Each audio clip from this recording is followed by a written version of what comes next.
यदि आप अपने करियर को सिर्फ एक डिग्री नहीं बल्कि एक अलग पहचान देना चाहते हैं तो आपका अगला कदम होना चाहिए लवली प्रोफेशनल यूनिवर्सिटी, जहां एक्सीलेंस सिर्फ एक शब्द नहीं बल्कि एक रियल एक्सपीरियंस है।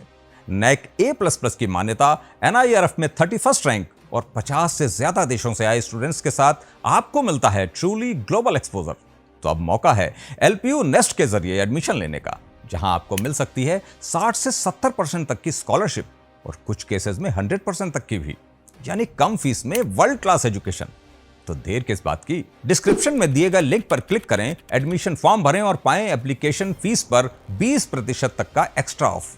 अभी अप्लाई करें और अपने फ्यूचर को अपग्रेड करें। लवली प्रोफेशनल यूनिवर्सिटी, यहीं से शुरू होगा आपका सक्सेसफुल टुमारो।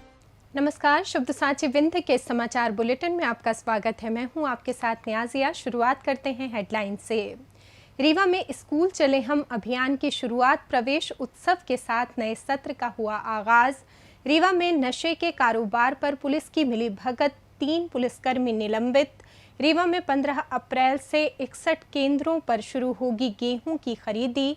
रीवा में नकाबपोश बदमाशों ने गड़ासे से किया हमला, 3 गंभीर घायल, इलाके में दहशत। रीवा में बिल नहीं भरा तो जनपद पंचायत कार्यालय की काट दी लाइट।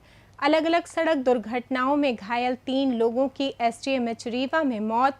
रीवा में LPG होम डिलीवरी नहीं होने से उपभोक्ता परेशान। मऊगंज में किसान ने जहर पीकर दी जान, इलाज के दौरान अस्पताल में मौत।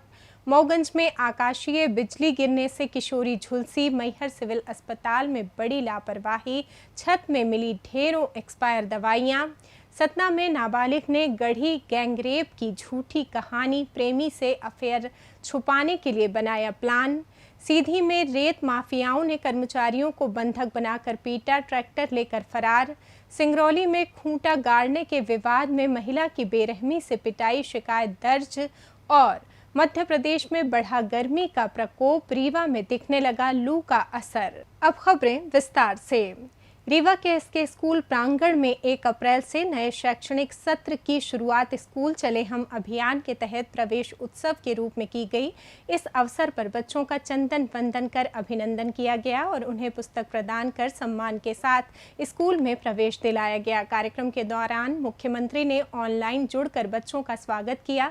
जिला शिक्षा अधिकारी ने बताया कि अभियान का लक्ष्य 5 अप्रैल तक 100% नामांकन सुनिश्चित करना है, जिसके बाद छूटे बच्चों को घर घर जाकर स्कूल लाया जाएगा। इस दौरान 85% से अधिक उपस्थिति वाले छात्र छात्राओं और उनके अभिभावकों का सम्मान किया गया। साथ ही गणवेश, पाठ्य पुस्तकें और साइकिल वितरण की भी शुरुआत हुई। मऊगंज जिला नामांकन में प्रदेश में पहले स्थान पर और रीवा तीसरे स्थान पर है, जिस पर सभी को बधाई दी गई और जल्द शीर्ष पर पहुंचने की उम्मीद जताई गई। कार्यक्रम में जिला पंचायत अध्यक्ष, जनप्रतिनिधि और शिक्षा विभाग के अधिकारी मौजूद रहे।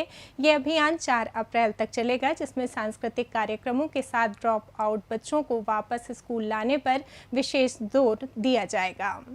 रीवा जिले में नशीले पदार्थों के बढ़ते कारोबार को लेकर पुलिसकर्मियों की भूमिका पर सवाल खड़े हो गए हैं। आरोप है कि नशे के मामलों में कार्रवाई करने के बजाय कुछ पुलिसकर्मी आरोपियों को संरक्षण दे रहे थे। सिमरिया थाने में पदस्थ TI विकास कपीस, उप निरीक्षक राम यश रावत और आरक्षक सुजीत शर्मा को पुलिस अधीक्षक ने तत्काल प्रभाव से निलंबित कर दिया है।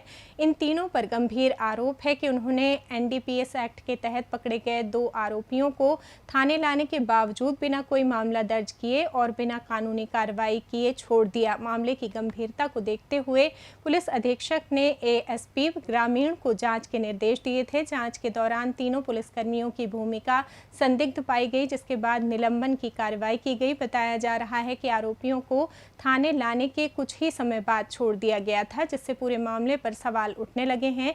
इस घटना ने पुलिस की कार्यप्रणाली और पारदर्शिता पर भी गंभीर चिंता खड़ी कर दी है।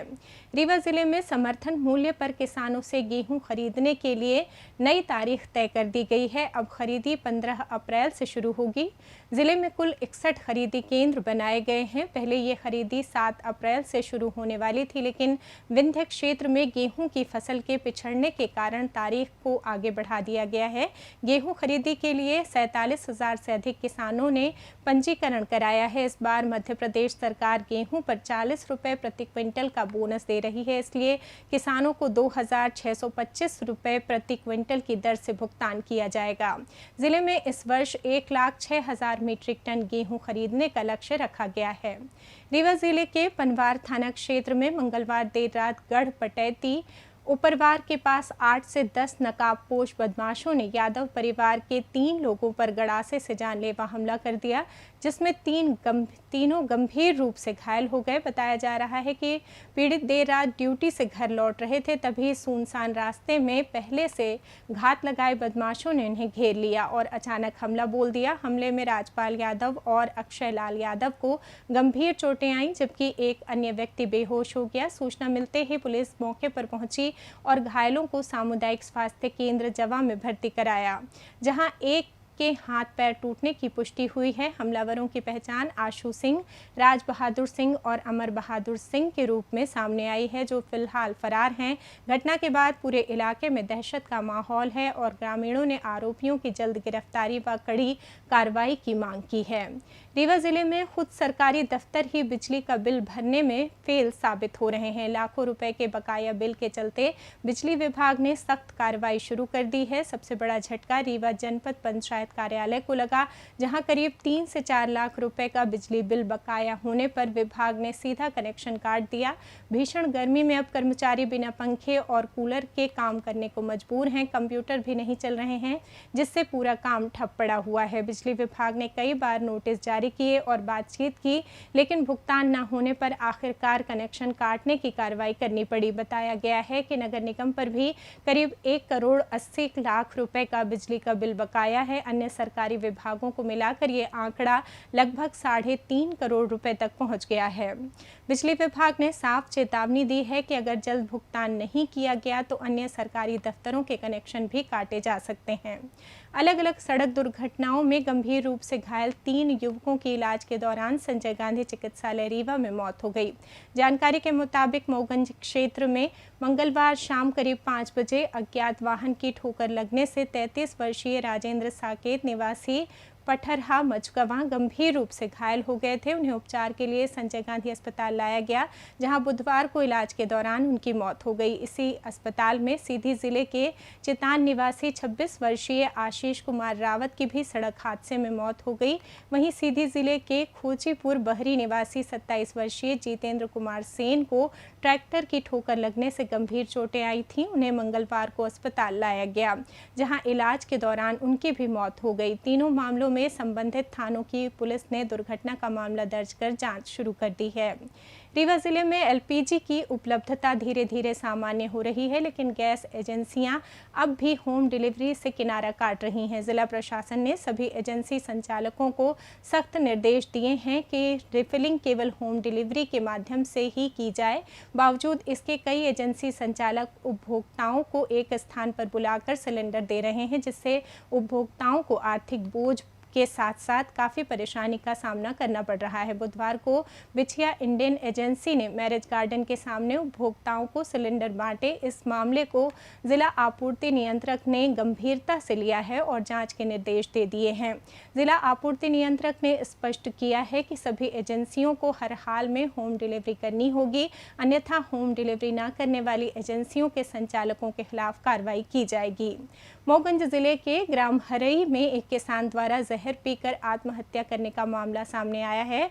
53 वर्षीय किसान बुद्ध सेन जायसवाल मंगलवार शाम खेत में सिंचाई करने गए थे, जहां उन्होंने अज्ञात कारणों के चलते जहरीले पदार्थ का सेवन कर लिया। परिजनों को जानकारी मिलने पर उन्हें तुरंत संजय गांधी चिकित्सालय में भर्ती कराया गया, लेकिन उपचार के दौरान बुधवार को उनकी मौत हो गई। पुलिस के अनुसार घटना के कारणों का अभी पता नहीं चल सका है। मामले में मर्ग कायम कर जांच शुरू कर दी गई है और आत्महत्या के पीछे की वजहों की पड़ताल की जा रही है। मोगंज जिले के नईगढ़ी थाना क्षेत्र के चिल्ल गांव में बुधवार सुबह करीब 11 बजे आकाशीय बिजली गिरने से 16 वर्षीय किशोरी वैष्णवी मिश्रा गंभीर रूप से झुलस गईं, जबकि वो अपने माता पिता के साथ घर में काम कर रही थीं। घटना के तुरंत बाद परिजनों ने उसे सामुदायिक स्वास्थ्य केंद्र नईगढ़ी पहुंचाया, जहां उसका इलाज जारी है और अब उसकी हालत में सुधार बताया जा रहा है तथा वे खतरे से बाहर हैं। मैहर सिविल अस्पताल में स्वास्थ्य व्यवस्था पर गंभीर सवाल खड़े हो गए हैं, जहां अस्पताल की छत पर बड़ी मात्रा में एक्सपायर दवाइयां खुले में पड़ी मिली हैं। मंगलवार शाम इस घटना का वीडियो सोशल मीडिया पर सामने आने के बाद हड़कंप मच गया।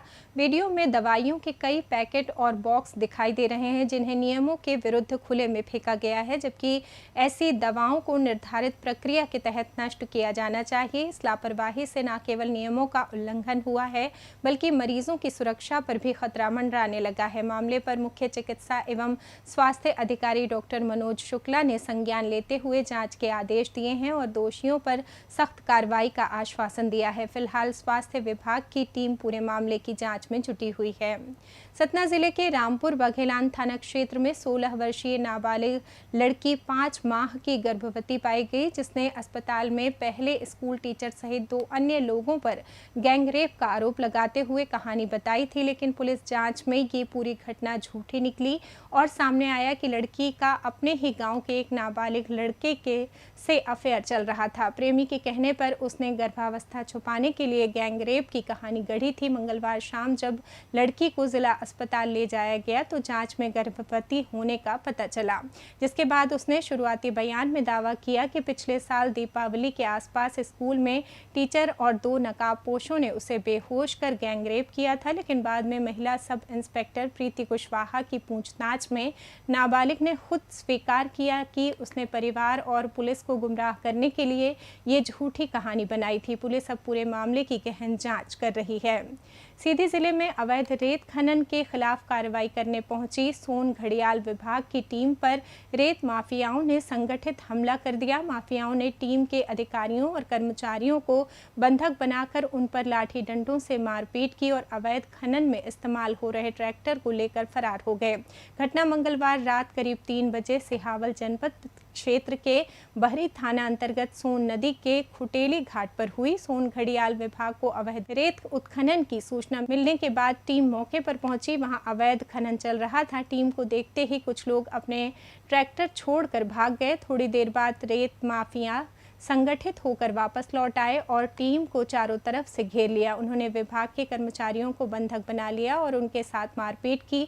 हमले का एक वीडियो भी सोशल मीडिया पर सामने आया है। मारपीट के बाद आरोपियों ने अवैध उत्खनन में इस्तेमाल हो रहे ट्रैक्टर को जबरन लेकर मौके से फरार हो गए। इस मामले में बहरी पुलिस थाने में लवकेश उपाध्याय, प्रभांशु पाठक, पतुलखी निवासी सहित एक अज्ञात व्यक्ति के खिलाफ मामला दर्ज किया गया है। सोन घड़ियाल विभाग के डिप्टी संजीव सोनकर और कर्मचारी एहसान मलिक की शिकायत पर पुलिस ने जांच शुरू कर दी है और सभी आरोपियों की तलाश की जा रही है। सिंगरौली जिले में खूंटा गाड़ने को लेकर हुए विवाद ने हिंसक रूप ले लिया। जियावन थाना क्षेत्र के खैरा बड़ा गांव में बुधवार सुबह 2 पक्षों के बीच जमकर मारपीट हुई, जिसमें एक महिला की बेरहमी से पिटाई कर दी गई। जानकारी के अनुसार कांति देवी विश्वकर्मा और राजेश विश्वकर्मा ने अपने ही परिवार की सुनीता विश्वकर्मा के साथ लाठी डंडों से बुरी तरह मारपीट की। इस हमले में सुनीता विश्वकर्मा गंभीर रूप से घायल हो गई। घटना का एक वीडियो भी सामने आया है, जो सोशल मीडिया पर तेजी से वायरल हो रहा है। वीडियो में दोनों पक्षों के बीच हुए झड़प और मारपीट साफ देखी जा सकती है। घायल सुनीता विश्वकर्मा ने जियावन थाने में पहुंचकर शिकायत दर्ज कराई है। पुलिस ने शिकायत के आधार पर केस दर्ज कर जांच शुरू कर दी है। पुलिस पूरे मामले की विवेचना कर रही है। मौसम की बात करें तो मध्य प्रदेश में अप्रैल के पहले दिन से ही गर्मी ने अपना रंग दिखाना शुरू कर दिया है। राज्य के कई हिस्सों में तापमान तेजी से बढ़ रहा है और मौसम शुष्क तथा गर्म बना हुआ है। रीवा जिले में आज अधिकतम तापमान 39 डिग्री सेल्सियस के आसपास रहा, जबकि न्यूनतम तापमान 26 डिग्री के करीब रहेगा। दिन में धूप तेज रही और आसमान मुख्य रूप से साफ रहा। हालांकि सुबह कुछ इलाकों में हल्के बादल छाए रहे और बूंदाबांदी भी हुई। रीवा समेत विंध्य क्षेत्र में गर्मी का असर काफ़ी महसूस किया जा रहा है। मौसम विभाग के अनुसार अगले कुछ दिनों में भी तापमान में और बढ़ोतरी हो सकती है। लोगों को दोपहर में धूप से बचने और खूब पानी पीने की सलाह दी गई है। अब जान लेते हैं कल होने वाले कार्यक्रम के बारे में। संकट मोचन पवन पुत्र श्री हनुमान जी महाराज के पावन जन्मोत्सव के अवसर पर 2 अप्रैल को पंचमठा धाम में एक दिव्य एवं भव्य धार्मिक कार्यक्रम आयोजित किया जाएगा। कार्यक्रम में शाम 4 बजे परेड ग्राउंड से विशाल हनुमान कार रैली निकलेगी, जो शहर के प्रमुख मार्गों से होते हुए पंचमठा धाम पहुंचेगी। सायं 7 बजे माँ बीहर गंगा महाआरती, सामूहिक श्री हनुमान चालीसा पाठ तथा विशाल भंडारा महाप्रसाद का आयोजन किया जाएगा। इसी के साथ ये समाचार बुलेटिन समाप्त हुआ। कल फिर मिलेंगे नई खबरों के साथ। जुड़े रहिए शब्द साची विंध्य से, और विंध्य से जुड़ी तमाम खबरों के लिए हमारे चैनल को सब्सक्राइब कर दें। अपने आसपास की खबरें हम तक पहुंचाने के लिए स्क्रीन पर दिए नंबर पर आप संपर्क भी कर सकते हैं। धन्यवाद।